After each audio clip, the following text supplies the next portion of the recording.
Students, so இன்றைக்கி நம்ம கிளாஸில் பார்க்க போகிறது என்னென்னா கான்செப்ட்ஸ் ஆஃப் அட்டமேட்டா. ஸோ ஒரு அட்டமேட்டாவோட பேசிக்ஸ்லாம் என்னன்னு சொல்லிட்டு நம்ம இன்றைக்கி பார்க்க போகிறோம்.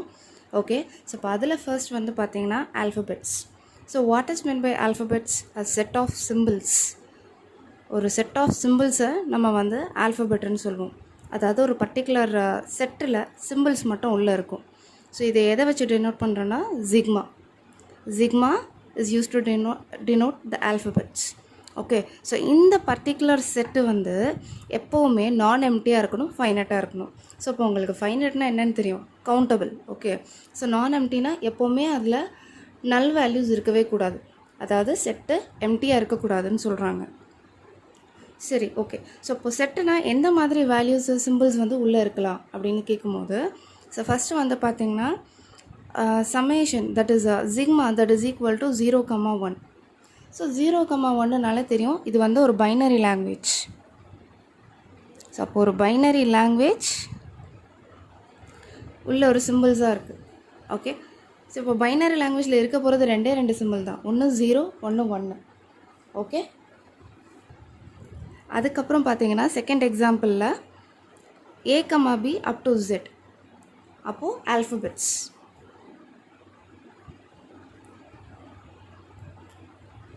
ஓகே, ஸோ நெக்ஸ்ட்டு அதுக்கப்புறம் பார்த்தீங்கன்னா கேரக்டர்ஸ்.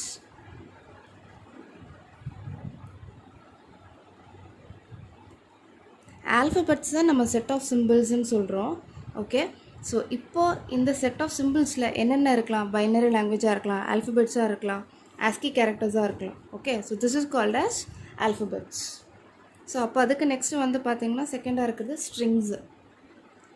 ஸோ இப்போ ஸ்ட்ரிங்ஸ் வந்து என்ன சொல்கிறாங்க, a list of symbols from alphabets. So it should be finite. So அப்போ என்ன சொல்கிறாங்க, ஆல்ஃபபெட்ஸ்லேருந்து, அதாவது ஆல்ஃபபெட்ஸ்லேருந்து இருக்கிற சிம்பிள்ஸை சீக்வென்ஸாக எடுக்கும் போது அதுதான் ஸ்ட்ரிங்ஸ்ன்னு சொல்கிறாங்க. That is a finite list of symbols from alphabets. இப்படி படித்து பாருங்கள், finite list of symbols from alphabets. So அப்போ இங்கே எக்ஸாம்பிள் நம்ம ஒன்று சொல்லும் போது உங்களுக்கு புரிஞ்சிடும் ஸ்ட்ரிங்ஸ்னால் என்னன்னு சொல்லிட்டு. இங்கே வந்து ஒரு பர்டிகுலர் ஸ்ட்ரிங் இருக்குது. ஸோ இந்த ஸ்ட்ரிங்கு நான் எங்கேருந்து எடுத்திருக்கேன், ஆல்ஃபபெட்ஸ்லேருந்து எடுத்திருக்கேன். ஸோ ஆல்ஃபபெட்ஸில் இது எந்த லாங்குவேஜ், பைனரி லாங்குவேஜ். ஸோ அப்போ இங்கே நான் இதை எப்படி டினோட் பண்ண போகிறேன்னா, alphabet is denoted by sigma, கரெக்டாக. So that is equal to 0,1. So இந்த பர்டிகுலர் ஸ்ட்ரிங்கோட ஆல்ஃபபெட்ஸ் எதுன்னு பார்த்தீங்கன்னா 0,1. சரியா? ஸோ ஆல்ஃபபெட்ஸ்னால் செட் ஆஃப் சிம்பிள்ஸு. ஸோ இங்கே சொல்கிறது 0 ஒரு சிம்பிள், 1 ஒரு சிம்பிள். ஸோ அப்போ இந்த லாங்குவேஜில் 2 சிம்பிள்ஸ் இருக்குது. அதே மாதிரி இப்போ ஆல்ஃபபெட்ஸ்ன்னு எடுத்துக்கிட்டிங்கன்னா A ஒரு சிம்பிள், B ஒரு சிம்பிள், இது இப்படியே போயிட்டுருக்கும். ஸோ ஆல்ஃபபெட்ஸில் எத்தனை லெட்டர் இருக்குது, 26. அப்போ 26ம் சிம்பிள்ஸ் தான். புரிஞ்சுதா? இங்கே வந்து ஒன்றொன்றையும் நம்ம சிம்பிள்னு சொல்லுவோம். பட் ஸ்ட்ரிங்ஸில் வந்து சீக்வென்ஸ் இந்த மாதிரி இருக்கு இல்லையா, 01101, இது வந்து ஒரு சீக்வென்ஸ். இதை தான் ஒரு ஸ்ட்ரிங்குன்னு நம்ம சொல்லுவோம். ஸோ இது எதை பேஸ் பண்ணியிருக்கு, எந்த லாங்குவேஜை பேஸ் பண்ணியிருக்குன்னா 0,1 பைனரி லாங்குவேஜை பேஸ் பண்ணியிருக்கு.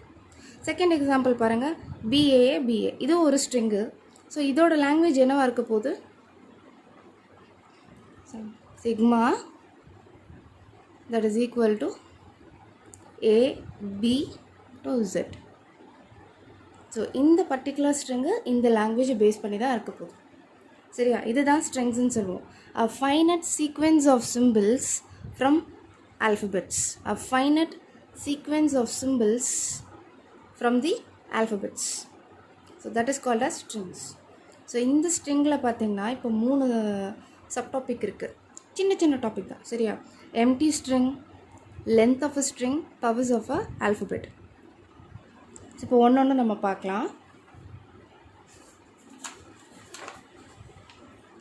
சரி, ஓகே. ஃபஸ்ட்டு வந்து எம்டி ஸ்ட்ரிங். சரிங்களா?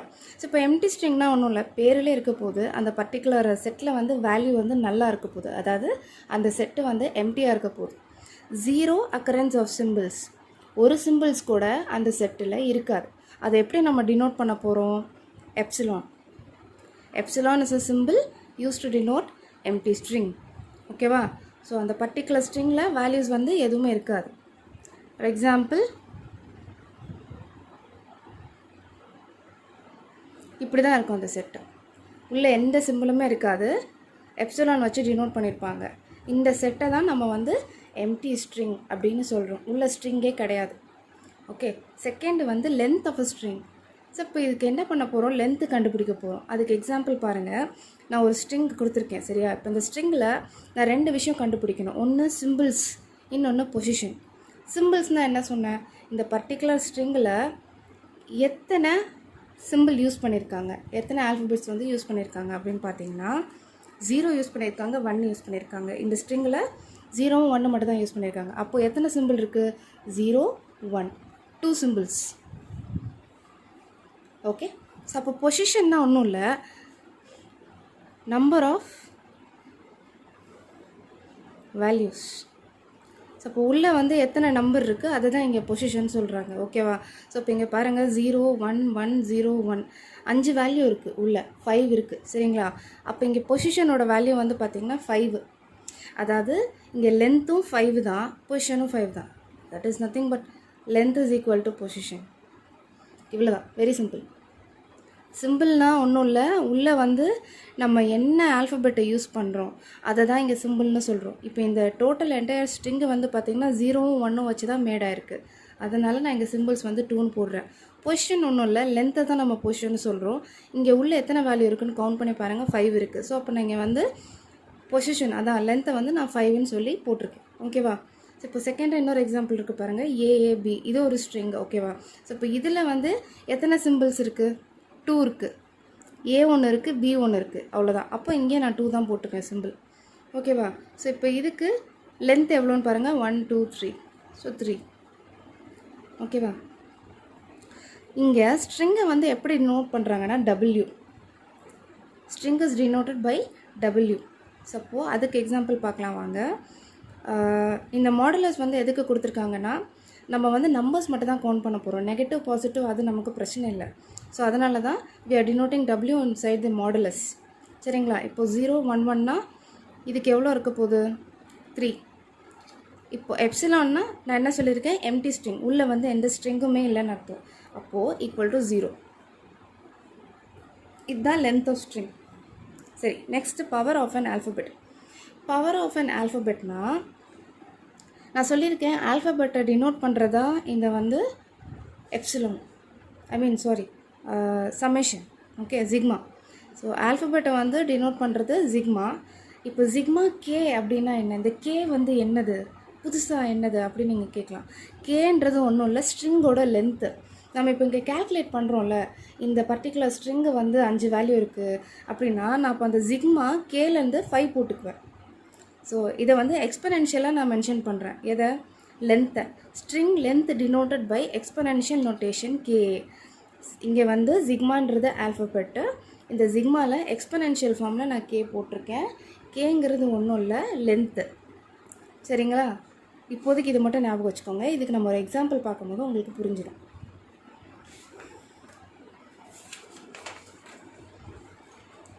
ஸோ இப்போ ஒரு எக்ஸாம்பிள் நம்ம பார்க்க போகிறோம் சரியா. Note that sigma 0, sigma to the power 0 is equal to empty string regardless of what alphabet sigma is. That is, epsilon is a only string whose length is 0. சரிங்களா. இப்போ வந்து என்ன சொல்லியிருக்காங்க, அவங்க ஒரு ஆல்ஃபபெட் ஒன்று கொடுத்துருக்காங்க, அது வந்து எம்டி ஸ்ட்ரிங்கு, உள்ளே வந்து எதுவுமே இல்லை. அப்போது இதுக்கு வந்து எப்படி லென்த்து வந்து 0வாக தான் இருக்க போகுது.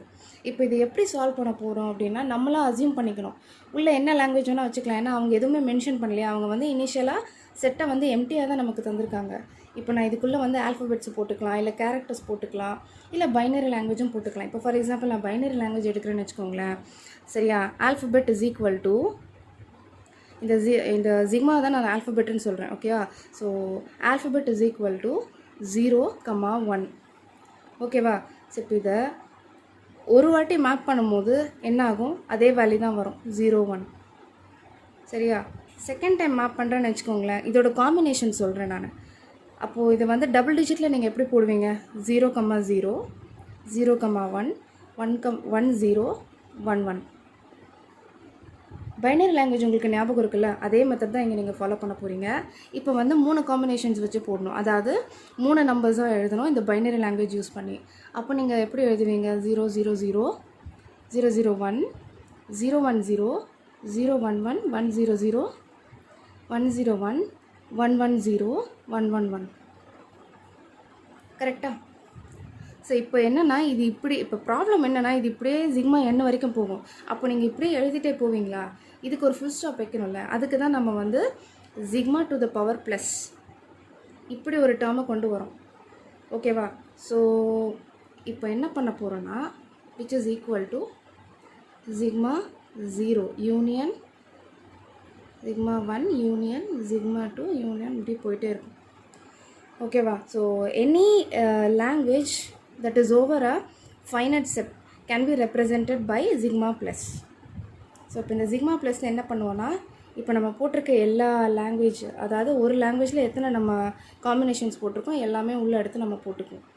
ஓகேவா? So sigma plus is equal to sigma 0 union sigma 1 union sigma 2 union இப்படி போயிட்டே இருக்கும். ஓகேவா? ஸோ இப்போ வந்து லாங்குவேஜ் எப்படி டிஃபைன் பண்ணுவீங்க அப்படின்னு கேட்குறாங்க. ஸோ அப்போ நீங்கள் லாங்குவேஜ் வந்து எப்படி டிஃபைன் பண்ண போகிறீங்கன்னா sigma ஆஸ்ட்ரிக் alphabet over a particular language. So இந்த ஆஸ்ட்ரிக் வந்து லாங்குவேஜை உங்களுக்கு டினோட் பண்ணுது. லாங்குவேஜ்னால் என்னென்னு இப்போ நான் சொல்கிறேன் உங்களுக்கு. இப்போதைக்கு இந்த டேர்ம் மட்டும் ஞாபகம் வச்சுக்கோங்க. Sigma language is equal to sigma plus union epsilon. Empty ஸ்ட்ரிங்கையும் அக்செப்ட் பண்ணணும் எதுவாக இருந்தாலும் லாங்குவேஜில். அதனால தான் நம்ம இப்படி செப்பரேட்டாக டினோட் பண்ணியே சொல்கிறோம். ஓகேவா? ஸோ இப்போ இந்த ஃபார்முலா படி இங்கே நமக்கு ஆன்சர் என்ன வரும்னு பார்த்தீங்கன்னா, இங்கே நான் பைனரி லாங்குவேஜ் தானே வச்சுருக்கேன். ஸோ அதனால் 0 1 ஆஸ்ட்ரிக். Okay, that is equal to இப்போது ஆல்ஃபபெட் 01 ஓவர் தி லாங்குவேஜ் நமக்கு என்ன வேல்யூ கிடைக்க போகுது? இங்கே என்ன சொல்லியிருக்காங்க? இனிஷியலாக எம்டி ஸ்ட்ரிங் இருக்குன்னு தானே சொல்லியிருக்காங்க. அப்போ நம்ம லாங்குவேஜ்லேயும் நம்ம என்ன பண்ணுவோம்னா முதல்ல எம்டி ஸ்ட்ரிங் போட்டுருவோம். அதுக்கப்புறம் இங்கே நம்ம சிக்மா 1ஓட வேல்யூ என்ன போட்டோம்? இங்கே ஃபார்முலா பாருங்கள், சிக்மா ப்ளஸ் இருக்குது. சிக்மா ப்ளஸோட ஃபார்முலா என்ன? Sigma 0 union sigma 1 union sigma 2 எல்லாத்தையும் கம்பைன் பண்ணி ஒரே செட்டாக தானே போடணும். அப்போ சிக்மா 1 என்ன வேல்யூ இருக்குது? 0,1. அப்போ முதல்ல அதை எழுதுங்க 0,1. அப்புறம் நெக்ஸ்ட் என்ன இருக்குது? சிக்மா 2. இப்போ சிக்மா 2ல் என்ன போடணும்? 00 01 10 11. சரியா? அப்போ சிக்மா 3ல் என்ன இருக்குது? 000. இது இந்த வேல்யூஸ் இப்படி ஃபில் பண்ணிட்டே போவீங்க. இதுதான் ஆல்ஃபபெட் 0,1 ஓவர் த லாங்குவேஜ் அப்படின்னா இதுதான் நம்மளுடைய ஈக்குவேஷன். தட் இஸ் நம்மளுடைய சொல்யூஷனாக இருக்கும். ஓகேவா?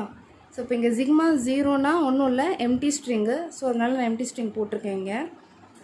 மற்றபடி பார்த்தீங்கன்னா சிக்மா 1 சிக்மா 2 சிக்மா 3ஓட வேல்யூஸை அப்படியே நான் போடுறேன். யூனியன்னா நம்ம கம்பைன் பண்ணி ஒரு சிங்கிள் செட்டாக தான் போட போகிறோம். அந்த சிங்கிள் செட்டை தான் நான் வந்து சிக்மா ப்ளஸ்ன்னு ரெப்ரசென்ட் பண்ணுறோம். இன்னும் உங்களுக்கு கன்ஃபியூஷன் இருந்துச்சுன்னா நீங்கள் சிக்மா ப்ளஸ்ன்னு சொல்லி போட்டுட்டு கீழே வந்து சிக்மா 0னா எம்டி செட்டு, சிக்மா 1 அப்படின்னா 0,1 இங்கே நீங்கள் செட்டு சேர்த்து போட்டுடலாம். அதை அப்படியே இங்கே போட போகிறீங்க, அவ்வளோதான் வித்தியாசம், வேறு ஒன்றும் இல்லை. சரியா? ஸோ இப்போ நம்ம நெக்ஸ்ட்டு பார்க்க போகிறது வந்து பார்த்திங்கன்னா கன்கார்டினேஷன் ஆஃப் ஸ்ட்ரிங்ஸ். ஸோ கன்கார்டினேஷன்னா ஒன்றும் இல்லை, கம்பைனிங், ஜாயினிங்னு கூட சொல்லலாம். இப்போ for example x and y 2 different strings இருக்குதுன்னு வச்சுக்கோங்களேன். இப்போது எக்ஸுக்குள்ளே வந்து A1 A2 up to A, while வந்து B1 B2 BJ.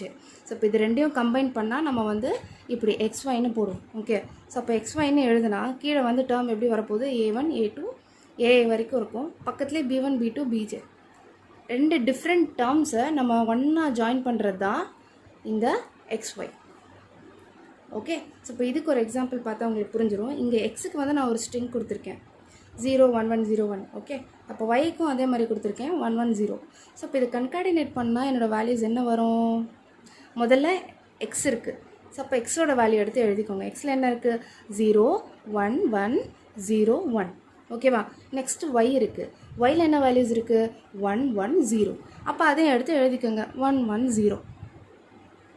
இதுதாங்க concatenation of XY. Very simple. பெருசாக அதில் எக்ஸ்பிளைன் பண்ண எதுவுமே இல்லை. எக்ஸோட வேல்யூ ஒய்யோட வேல்யூ ரெண்டாத்தையும் ஒன்றா சேர்த்து போட்டால் அதுதான் XY. ஓகே, ஸோ இப்போ நெக்ஸ்ட்டு பார்க்க போகிறது லாங்குவேஜஸ். ஸோ லாங்குவேஜஸை நீங்கள் எப்படி டினோட் பண்ணுவீங்க அப்படின்னா alphabet over particular language. So இங்கே வந்து ஜிக்மான்றது ஆல்ஃபபெட்டை, ஆஸ்ட்ரிக்கை தான் நம்ம லாங்குவேஜ்னு சொல்கிறோம். அந்த ஆல்ஃபபெட்டோட பர்டிகுலர் காம்பினேஷன்ஸை நம்ம லாங்குவேஜ்னு சொல்கிறோம். ஓகேவா? ஸோ இப்போ இங்கே வந்து பாருங்கள், language okay over the alphabet of that particular values. So அப்போ இங்கே என்ன சொல்கிறாங்கன்னா, எந்த லாங்குவேஜ் ஒரு பர்டிகுலர் ஆல்ஃபபெட்டை நம்பி இருக்கோ அதை வந்து நம்ம சூப்பர் செட்டுன்னு சொல்லுவோம். ஸோ இதை வந்து நம்ம சூப்பர் செட்டுன்னு சொல்லுவோம். ஓகேவா? இப்போ ஒரு எக்ஸாம்பிள் பார்க்கலாம், பார்த்தா உங்களுக்கு இன்னும் ரொம்ப ஈஸியாக புரிஞ்சிடும் நான் என்ன சொல்ல வரேன்னு. The languages of all the strings consisting of n zeros followed by n ones. Okay, for some n is greater than or equal to 0. இங்கே இப்போ என்ன சொல்கிறாங்கன்னு பாருங்கள், 0க்கு அப்புறம் 1 வரணும், 1க்கு அப்புறம் 0 வந்துடக்கூடாது.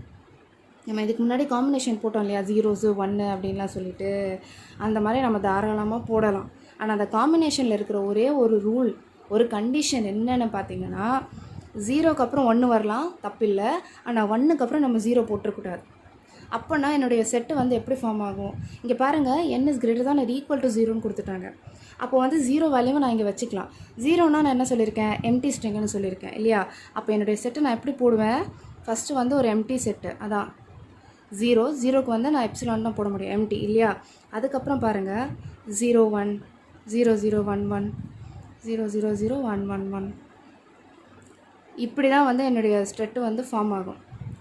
ஏன்னா இங்கே கொடுத்துருக்க கண்டிஷன் என்ன சொல்லியிருக்கான், 0க்கு அப்புறம் 1 வரலாம், அதான் கண்டிஷன். இப்படி தான் வந்து லாங்குவேஜ் இருக்கணும்னு சொல்லியிருக்காங்க. ஸோ அப்போ நம்மளுடைய செட்டு வந்து இப்படி தான் ஃபார்ம் ஆகும். ஓகேவா? செகண்ட் எக்ஸாம்பிள் பாருங்கள், a set of strings of zeros and ones with an equal number of each. 0க்கு அப்புறமா 1 போட்டுக்கலாம், 1க்கு அப்புறமா 0 போட்டுக்கலாம், இங்கே அது பிரச்சனை இல்லை. ஆனால் அவங்க என்ன கொடுத்துருக்காங்க, ஈக்குவல் நம்பர் ஆஃப் ஈச். 2 0 இருக்கா, 2 1 இருக்கணும். ஒரு 0 இருந்தால் ஒரு 1 தான் இருக்கணும். ஸோ இந்த நம்பர் ஆஃப் ஜீரோஸ் இந்த number of 1 should be equal. இங்கே அவங்க சொல்ல வரதா தான். அப்போ இந்த செட்டை வந்து நீங்கள் எப்படி போடுவீங்க, ஃபஸ்ட்டு இனிஷியல் எடுத்ததுமே எம்டி செட் ஒன்று போட்டுட்டு அதுக்கப்புறம் 0 1 1 0 0 0 1 1 1 1 0 0 0 1 0 1 1 0 0 1. நீங்கள் என்ன காம்பினேஷனில் வேணால் போட்டுக்கோங்க, ஆனால் நம்பர் ஆஃப் 1ம் நம்பர் ஆஃப் 0வும் ஈக்குவலாக இருக்கணும். அதுதான் இங்கே அவங்க கொடுத்துருக்க டெஃபினேஷன். அதுக்கேற்ற மாதிரி நம்ம லாங்குவேஜ் வந்து எழுதிட்டோம். ஓகேவா? ஸோ இப்போ நெக்ஸ்ட்டு பார்க்கலாம். தேர்ட் ஒன் வந்து என்ன சொல்கிறாங்க, a set of binary number whose value is prime. So இப்போ நம்ம வந்து 0 1 வச்சு நீ லாங்குவேஜ் எழுதிக்கப்பா, ஆனால் அது வந்து ப்ரைம் வேல்யூவாக இருக்கணும்னு சொல்கிறாங்க. ப்ரைம்னா நம்ம யூஸ்வலாக என்ன வேல்யூலாம் சொல்லுவோம், 2 சொல்லுவோம், 3 5 அதுக்கப்புறம் பார்த்திங்கன்னா 7 இந்த மாதிரி இப்படி போயிட்டே இருக்கும். ஸோ இப்போ இந்த வேல்யூஸ் தான் நான் செட்டுக்குள்ளே எழுத முடியும் அப்படின்றாங்க. அப்போ நம்ம என்ன பண்ணலாம், செட் ஓப்பன் பண்ணிவிட்டு எப்போவும் போல் வேணால் நீங்கள் போட்டுக்கலாம் எம்டி செட்டு. அதுக்கப்புறம் இப்போ நான் எழுத போகிறேன் 10 1 0 1 1 1 0 1 1 1 1 இப்படி போயிட்டே இருக்கும். ஸோ இந்த வேல்யூஸோட பைனரி லாங்குவேஜ் வேல்யூவை நான் எழுதியிருக்கேன், அவ்வளோதான் டிஃப்ரென்ஸு. சரியா? ஸோ இப்போ லாங்குவேஜஸ்னால் என்னென்னு புரிஞ்சுதா? இங்கே வந்து லாங்குவேஜ்னால் ஆல்ஃபபெட், அந்த பர்டிகுலர் ஆல்ஃபபெட் அந்த லாங்குவேஜோட ரீஜனுக்குள்ளே இருக்கும், அதை தான் வந்து நம்ம சூப்பர் செட்டுன்னு சொல்கிறோம். ஓகேவா? இப்போ நம்ம நெக்ஸ்ட்டு பார்க்க போகிறது என்னென்னு பார்த்தீங்கன்னா ப்ராப்ளம்ஸ். ஓகே, ஸோ ப்ராப்ளம்ஸ்னால் ஒன்றும் இல்லை, இங்கே ஒரே ஒரு விஷயம் மட்டும் நம்ம கண்டுபிடிக்கணும். ஜிக்மா ஆஸ்ட்ரிக்கை நான் லாங்குவேஜ்னு சொன்னேன் இல்லையா, ஞாபகம் இருக்கா? அதே மாதிரி W1 என்ன சொன்னேன், ஸ்ட்ரிங்குன்னு சொன்னேன். இப்போது இவங்க கேட்குற கொஷின் என்னென்னா, இந்த பர்டிகுலர் லாங்குவேஜில் கரெக்டாக அதோட ஸ்ட்ரிங்ஸு தான் இருக்கா இல்லையா, இல்லை வேறு ஏதாவது இருக்கா அப்படின்னு சொல்லி செக் பண்ணுறோம். அதான் ப்ராப்ளம்ஸ் இங்கே. given a string W in the language decide whether or not W is in L. அதாவது சுருக்கமாக சொல்லணும்னா, இப்போ வந்து நான் இங்கே ஆல்ஃபபெட் வந்து என்ன யூஸ் பண்ண வச்சுக்கோங்க, 0 1 வச்சுக்கோங்களேன். அப்போ என்னோடய லாங்குவேஜில் வந்து நான் கொடுக்குற எக்ஸ்ப்ரெஷனில் என்ன இருக்கணும், எம்டி ஸ்ட்ரிங் இருக்கலாம், அது பிரச்சனை இல்லை. இந்த 0 1ஓட காம்பினேஷனோட மட்டும்தான் இருக்கணும். ஏபிசிலாம் உள்ளே வரக்கூடாது, இல்லை கேரக்டர்ஸ் வந்து உள்ளே வர முடியாது. ஏன்னா இங்கே வந்து என்னோடய பேஸ் வந்து பார்த்திங்கன்னா பைனரி லாங்குவேஜ் தான். அப்போ அந்த பைனரி லாங்குவேஜோட காம்பினேஷன்ஸ் மட்டும்தான் என்னோடய லாங்குவேஜ் உள்ள இருக்கணும். ஃபார் எக்ஸாம்பிள் 0 1 0 0 1 0 1 இப்படி எது வேணாலும் இருந்துட்டு போகலாம் உள்ளே, அது பிரச்சனை இல்லை. சம்மந்தமே இல்லாமல் இருக்கிற ஆல்ஃபபெட்ஸ் வந்து உள்ளே வந்துடக்கூடாது. அதை செக் பண்ணுறது தான் ப்ராப்ளம்ஸ் இங்கே.